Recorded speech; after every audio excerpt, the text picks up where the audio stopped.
It's not what you say, but how you say it. Blunt. All right. Now, I'm someone who is very blunt. When I was younger, I disguised it as I was blunt without tact. I just let it fly. And my whole defense was, well, I'm just being real. I'm just honest. The problem wasn't me, it's you. You can't handle my honesty. And I had to learn that no, I was an asshole. That's the bottom line. I was a professional asshole, okay? And convinced myself this was okay. But I had to learn that no, you have a responsibility in how you deliver your message. So who I am is blunt, yes. But who I am not is being rude and crass and being lacking compassion with how people feel when I express certain things. So the key is not to stop being honest and blunt. I just had to learn how to do it with love. I had to accept the reality is you either want to be heard or you want to be received. I want to be received always. So I'm always going to be mindful of how I give a message. Again, being rude, not being affectionate, they're not who you are. They're symptoms of other issues we have not resolved. Mm. All right. Be mad. I want you to go ahead and go first on this. It's not what you say, but how you say it. What are your thoughts about it? Um, I think it's absolutely correct. I think it is what you say. I think I'm a big person that's on the quality of the message, but it has to be received at the same time. And a lot of times, if your tone is off, um, or it's not, if it's not, if the person you're talking to is not receiving it, then there's no, what's the point of the message if it never gets to its proper destination? So, um, and then RIP to the Godfather. I mean, that's something that women talked about so much, is that his message was on point. I agree with what he said, but his tone. If he could just adjust his tone, if he don't sound so angry or mean or what would they say, just too direct, then we might receive it a little bit better, is what they would say. Um, but his message was always on point. So I do wish that some of it hit some of the ladies a little bit harder, or hit home a little bit better with some. But at the end of the day, yeah, I want my message to be received. And I'm a bit of an asshole too. So I've definitely been in that same space that he's been in it. The guy who was speaking in the clip. I'm just blunt. I say what I said. I mean what I said, but it wasn't always being received in the way it needed to be. So that's something that I've had to work on and still currently work on from time to time. Okay. So you align more so you want your message to be received, and if you need to adjust your tone, you're okay with it. For it to be received, yes. I may say it the way I say it first, then I may have to adjust it sometimes and then shoot it again. Because especially if it's somebody that I care about, it's like someone I'm dating, or someone that's in my family, a very close relationship. I do care about their feelings. I do care about their emotions. I do care about how they receive the message, and I want it to hit home in the best kind of way. And then there's some folks that's just, hey, this is the message. You take it or you leave it. So is it that you adjust depending on the person? Yeah, yeah, I do. I do. But speaking on a platform like this, I try to be Uh-oh. I think we lost him. I think it was his delivery. Wireless. It was how he said it.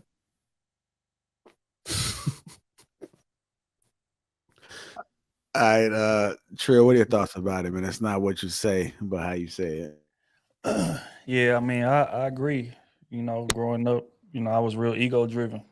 So back then, I just didn't really care. I'm gonna say what I want to say. You're gonna take it how you take it, and that is what it is, right? But I think the older you get, the more you realize, like, getting your message across and like getting the goal accomplished, which is for them to hear what you're saying and actually implement what it is that you're trying to give them, becomes more important than your ego. In fact, is that different people take different information different ways, and that's what makes leadership so important. Everybody's not built to lead, because part of leadership is knowing your following.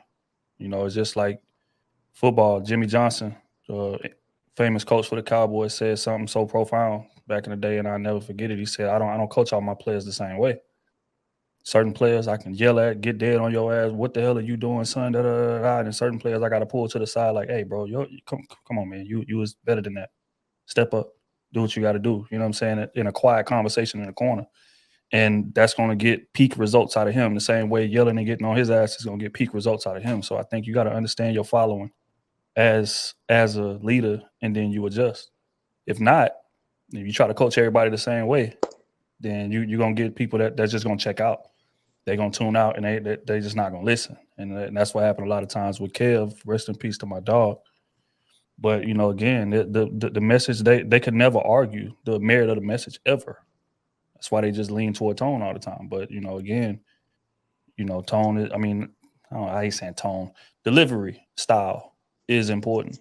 But I don't really have issues with that. I guess because I'm so laid back. It's kind of easier to take what I'm saying. But yeah, I would advise anybody that wants to be a leader, study your following, and craft your leadership around. That's not saying like you go into it with no game plan and then my following is going to create the way I lead. No, but everybody has their style, but certain adjustments have to be made according to how bad you want to get the mission accomplished. Simple and plain. I agree 1,000% with you. True. 1,000%. Yeah, I just want to say that I think everything is kind of situational. I think if you coaching somebody one-on-one, or whether it be a team, then you might have to adjust a little bit. But I appreciate the assholes. I appreciate the people that are direct, because if everybody was alike, then I don't think that we would receive the way we receive things. I think sometimes it's okay to kind of stir up a little bit. And we can use KS for an example. That's his platform. So he able to speak whichever way you want to speak. You either take it or leave it. So I think it was okay. And if you didn't like it, then it's cool. He just only trying to reach the people that want to be reached. But if you was coaching somebody like a basketball team, or maybe you had like use a counselor or a life coach, then you got to listen and you got to kind of cater to whatever it is that they need.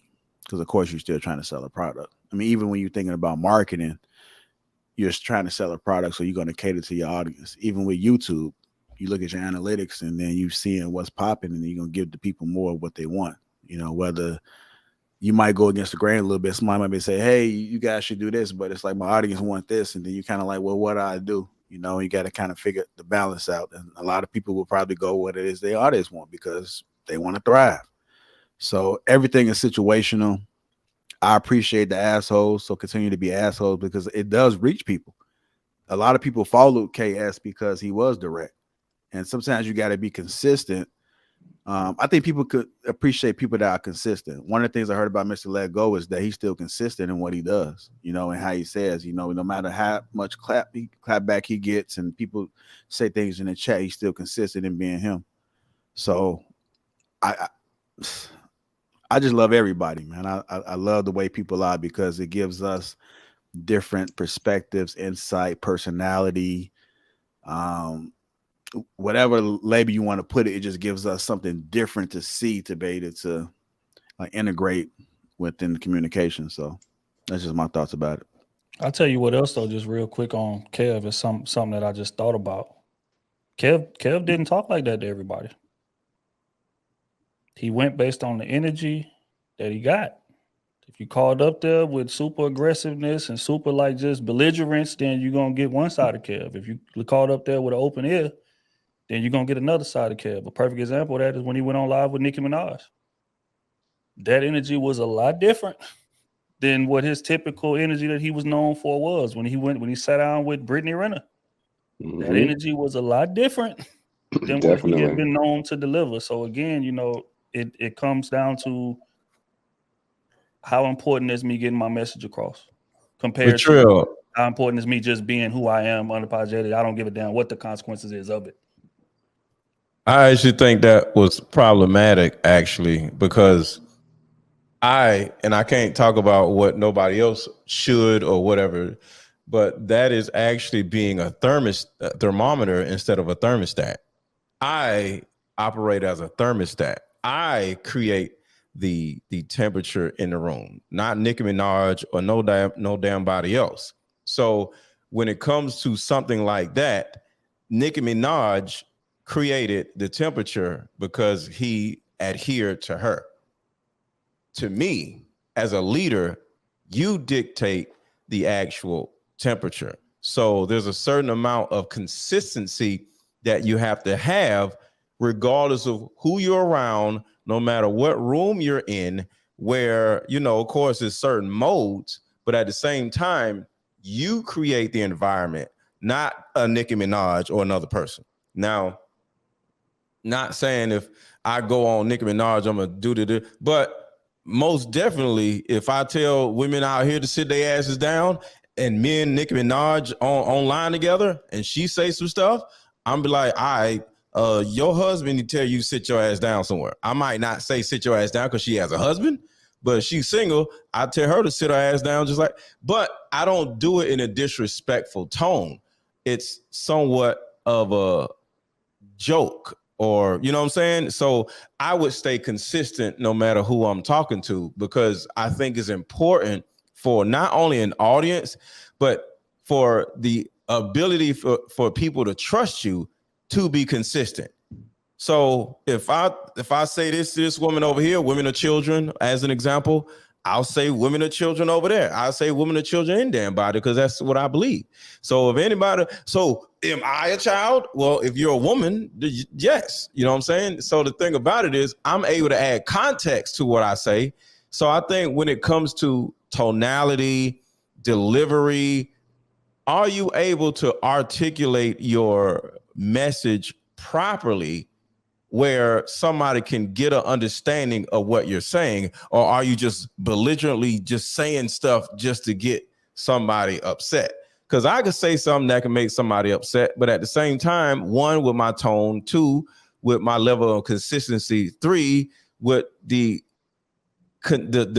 ability to articulate what I just said to get them to understand it would make them say, oh, well, actually, that makes sense. Like JR, we were on Thursday and it was a video that literally came up and Shahrazad Ali said, women are children, right? And then every woman on the panel said, I agree. And I just sat there and I ain't had to say nothing else. I was there. And Bruiser was there. So that's the thing.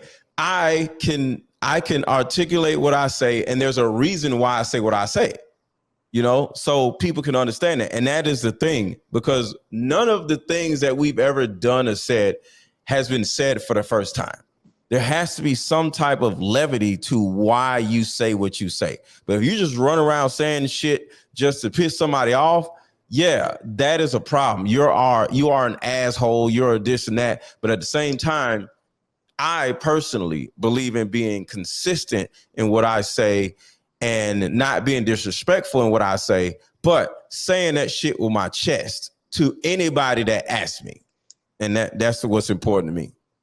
I'll tell you what, I think you know, we don't disagree from a foundational perspective. It's like I said earlier, foundationally, you should be who you are, but it will behoove you to tailor the delivery to your audience. An example, right?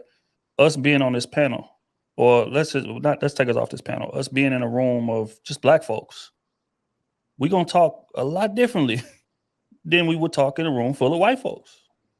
That's just reality. Now who we are from a foundational perspective is the same, but that's the different modes. We're gonna tailor the delivery to our audience. Comedians say it all the time. I can't go in a white crowd and tell the jokes that I would tell at a black club in a hole in the wall. I'm not gonna get the same reception because there's a disconnect there. The verbiage, the dialect, the slang, all of that, the energy is just different. They can't relate to that. So I think part of leadership is finding a way to relate to your following. And again, it's not saying change who you are from a foundational perspective, but sometimes you got to tailor the delivery in order to get the result that you're trying to get. And those are just a couple of examples. So I don't necessarily think that we disagree from a foundational perspective, but you would be aloof to think that you can have the same delivery in every room, regardless of who is there, and think that you're going to get the desired result.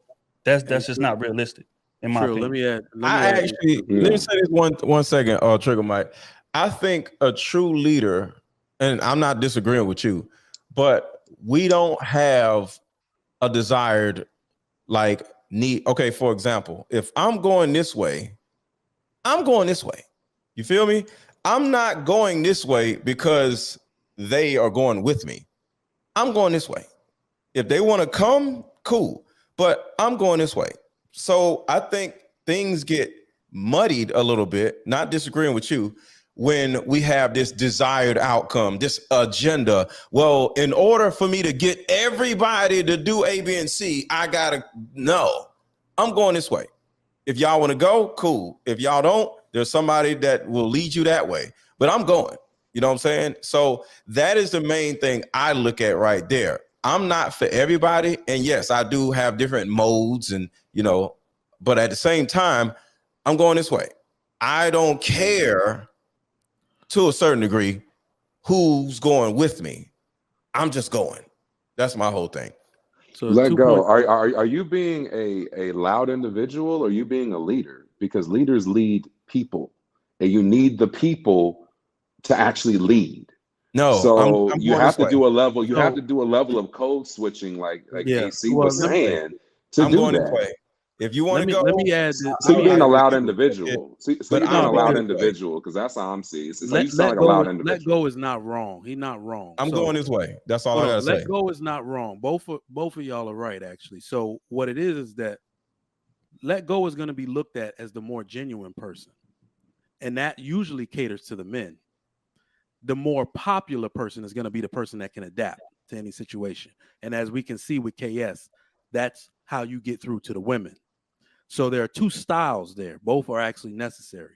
Men like the more stoic, the more unyielding type. Men gravitate to that. KS was a mastermind with Mhm. women. Women called his show and poured their heart out and deepest secrets. They can't do that to everybody. So both styles are necessary, but the more popular person is always going to be the more adaptable person. That's actually a marketing tactic, right? So yeah, on this particular topic, let me get my notes here. All right, so I want to talk about what's ideal versus what's real. So the baseline is everybody deserves respect, right? So everybody deserves respect. I believe that respect is always given until it's lost. So everybody deserves respect, and rudeness is frowned upon in every society in the world. I believe it's frowned upon. Extreme rudeness is frowned upon in every place in the world. But one thing I hate, man, is the tone police. I hate it. It's a communist thing. I hate the tone police because men are actually supposed to be blunt and assertive. That's how we talk to each other. That's what makes the world go round. That's how we progress things and take clear directives from one another. Can you imagine what the military would be like if everybody was saying please after they wanted something done? March, please. I'm just if you want to, nah. They tell you to march and they yell it in your ear. Men respond to that communication. We had it on this panel like a few months ago talking about, maybe it was this one, assertive communication, right? The world, women even respond better to assertive communicators. All right. So I feel like that's the way men are supposed to be, not aggressive, but assertive. Now, if we really pay attention to this issue, only one gender is asking the other to police their tone. Mhm. That is not fair. And one thing they are forgetting, and what I need to make clear on this topic, is that they have every right to not engage with you. They could just walk away. I hate the tone police. Just walk and stop from engaging with that person. It's not about telling them how they're supposed to speak to you. Every rude person at work, every rude person at, in media spaces or whatever, I just turn my camera off, but I'm not going back and forth with this person. You have every right not to engage with that person. It is not fair, nor is it good for society to start policing people's tone. And when men finally wake up and realize only one gender is asking for this, and it's the weaker gender, I'm gonna talk how I want to talk. You have every right not to engage with me. Thank you. And that was exactly my point. I'm assertive, not rude. And I'm gonna go this way. And if they want to go, cool. But because to me, in my opinion, even though I understand what y'all saying, there's a certain amount of people pleasing to that type of leadership. And I don't believe in that type of leadership, because the thing about it is, if you have the people pleasing gene, right? And you are the leader of whoever, men and women or whatever, and all these people are dependent on you, that means you're going to need to please somebody else at some other point. That means you may not be able to be trusted, because somebody can actually pull you in a certain direction because you have a need to please somebody. But if you just doing what you're doing because you know is right, and you don't, I ain't gonna say you don't care, but you don't care who follows because you're not trying to please people, that right there can cause, well, not cause, that can give people a better understanding of, no matter what happens with him, he's not going to fall or fail or start twisting things around because somebody is giving him a certain amount of validation, or hey, you want to be famous? Nope. You know what I'm saying? If this works, let's do it. But if I can't get this, and this, and my people ain't gonna be safe, I'm okay with not being famous. And that's the thing with a lot of, not Kevin Samuels, but with a lot of stars or whatever, you know, the rappers or whatever, they get to a certain level and they ain't the same person no more, because they just got, you know, put in a certain point, and they can't be who they used to be.